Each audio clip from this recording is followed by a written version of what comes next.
आन हज़रत सल्लल्लाहु अलैहि वसल्लम पर वही का इब्तिदाई दौर अच्छे सच्चे पाकीज़ा ख्वाबों से शुरू हुआ। आप ख्वाब में जो कुछ देखते वो सबा की रोशनी की तरह सही और सच्चा साबित होता। फिर मन जाने कुदरत आप तन्हाई पसंद हो गए और आप सल्लल्लाहु अलैहि वसल्लम ने गार हिरा में खलवत नशीनी इख्तियार फरमाई और कई कई दिन और रात वहाँ मुसलसल इबादत और याद अलही व ज़िक्र व फ़क्र में मशगूल रह गए। जब तक घर आने को दिल ना चाहता तोशा हमरा लिए हुए वहाँ रह गए। तोशा ख़त्म होने पर ही अहलिया मोहतरमा हज़रत खदीजा रज़ी अल्लाह अन्हा के पास तशरीफ़ लाते और कुछ तोशा हमरा लेकर फिर वहाँ जाकर खलवत गुज़ीर हो जाते। यही तरीक़ा जारी रहा यहाँ तक कि आप पर हक़ मुनकशिफ हो गया और आप गार हिरा ही में क़ियाम पज़ीर थे कि अचानक हज़रत जिब्रील अलैहिस्सलाम आपके पास हाजिर हुए और कहने लगे कि मोहम्मद पढ़ो। आप फरमाते हैं कि मैंने कहा कि मैं पढ़ना नहीं जानता। आप सल्लल्लाहु अलैहि वसल्लम फरमाते हैं कि फ़रिश्ते ने मुझे पकड़कर इतने ज़ोर से भैंचा कि मेरी ताकत जवाब दे गई। फिर मुझे छोड़कर कहा कि पढ़ो। मैंने फिर वही जवाब दिया कि मैं पढ़ा हुआ नहीं हूँ। इस फरिश्ते ने मुझको निहायत ही ज़ोर से भैंचा कि मुझको सख्त तकलीफ़ महसूस हुई। फिर इसने कहा कि पढ़। मैंने कहा कि मैं पढ़ा हुआ नहीं हूँ। फरिश्ते ने तीसरी बार मुझको पकड़ा और तीसरी मर्तबा फिर मुझको भैंचा। फिर मुझे छोड़ दिया और कहने लगा कि पढ़ो अपने रब के नाम की मदद से जिसने पैदा किया और इंसान को खून की फटकी से बनाया। पढ़ो और आपका रब बहुत ही मेहरबानियाँ करने वाला है।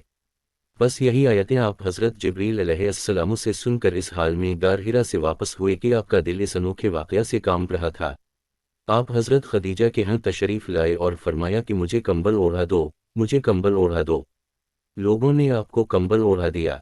जब आपका डर जाता रहा तो आपने अपनी ज़ूजा मोहतरमा हज़रत खदीजा रज़ी अल्लाह अन्हा को तफसील के साथ ये वाक़या सुनाया और फरमाने लगे कि मुझको अब अपनी जान का खौफ हो गया है। आपकी अहलिया मोहतरमा हज़रत खदीजा रज़ी अल्लाह अन्हा ने आपकी ढारस बंधाई और कहा कि आपका ख्याल सही नहीं है। खुदा की कसम, आपको अल्लाह कभी रसूल नहीं करेगा। आप तो अखलाक फाजिला के मालिक हैं। आप तो कुंबा परवर हैं। बेकिसों का बोझ अपने सर पर रख लेते हैं। मफलसों के लिए आप कमाते हैं। मेहमान नवाजी में आप बेमिसाल हैं और मुश्किल वक्त में आप अमर हक का साथ देते हैं। ऐसे औसाफ हसना वाला इंसान यूं बेवक्त ज़िल्लत व खारी की मौत नहीं पा सकता। फिर मज़ीद तसल्ली के लिए हज़रत खदीजा रज़ी अल्लाह अन्हा आप सल्लल्लाहु अलैहि वसल्लम को वर्क़ा बन नौफल के पास ले गईं, जो इनके चचाज़ाद भाई थे और ज़माना जाहिलियत में नसरानी मज़हब इख्तियार कर चुके थे और अबरानी ज़बान के कातिब थे। चुनाचे अंजील को भी हसब मंशाए ख़दांदे अबरानी ज़बान में लिखा करते थे। अंजील सरयानी ज़बान में नाज़िल हुई थी, फिर इसका तर्जमा अबरानी ज़बान में हुआ। वर्क़ा उसी को लिखते थे। वो बहुत बूढ़े हो गए थे, यहाँ तक कि इनकी बीनाई भी रुख़सत हो चुकी थी।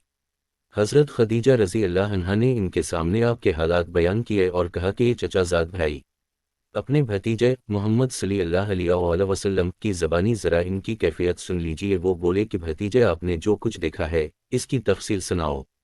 चुनाचे आप सल्लल्लाहु अलैहि वसल्लम ने अव्वल ता आखिर पूरा वाक़या सुनाया, जिसे सुनकर वर्क़ा बेइख्तियार होकर बोल उठे कि ये तो वही नामूस मज़ज़ राज़दान फ़रिश्ता है जिसे अल्लाह ने हज़रत मूसा अलैहिस्सलाम पर वही देकर भेजा था।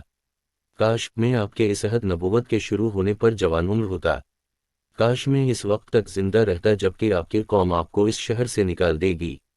रसूल करीम सल्लल्लाहु अलैहि वसल्लम ने यह सुनकर ताज्जुब से पूछा कि क्या वो लोग मुझको निकाल देंगे, हालांकि मैं तो इनमें सादिक व अमीन व मकबूल हूँ। वर्क़ा बोला, हाँ ये सब कुछ सच है, मगर जो शख्स भी आपकी तरह अमर हक लेकर आया लोग इसके दुश्मन ही हो गए हैं। अगर मुझे आपकी नबूवत का वो ज़माना मिल जाए तो मैं आपकी पूरी पूरी मदद करूँगा।